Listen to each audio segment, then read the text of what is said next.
Na mimi nichukue fursa hii kuwapongeza Azam. Hii ni hatua kubwa na sisi TFF tunawapongeza. Sisi wote ni mashahidi, Azam wamewekeza kwa kiwango kikubwa sana kwenye michezo.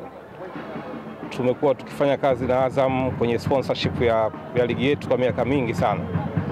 Lakini changamoto ambayo Azam wameileta ndio imesukuma na timu zingine hizi kubwa kuendelea kufanya vizuri. Kwa hiyo ushindi wa Azam kwetu sisi ni ushindi wa nchi, wanaiwakilisha nchi. Tumepata timu ya kwanza imekwenda, kesho wengine wanacheza na kesho kutwa. Sisi mategemeo yetu kwamba timu zote zitafanya vizuri na zitakwenda kwenye group stage. Na kama alivyosema katibu mkuu kwamba matumaini yetu tufike mahala basi finalist katika makombe yote haya makubwa watoke Tanzania. Kwa hiyo nawapongeza sana Azam kwa ushindi mkubwa, lakini naupongeza management ya Azam kwa investment ambayo wanafanya kwenye mchezo wetu. Lakini ukitaka kujua maendeleo ya michezo,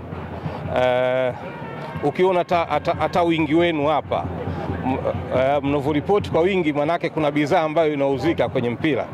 Na sisi tulikotoka huko ilikuwa timu zetu mechi ya kwanza ya mtoano tunatolewa, lakini sasa hivi ni mazoea watu kuona nusu finali, kuona finali katika Tanzania.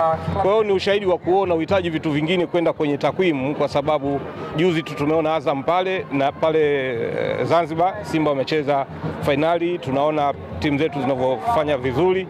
Kwa hiyo ni ushahidi wenyewe unajitosheleza bila kutafuta takwimu.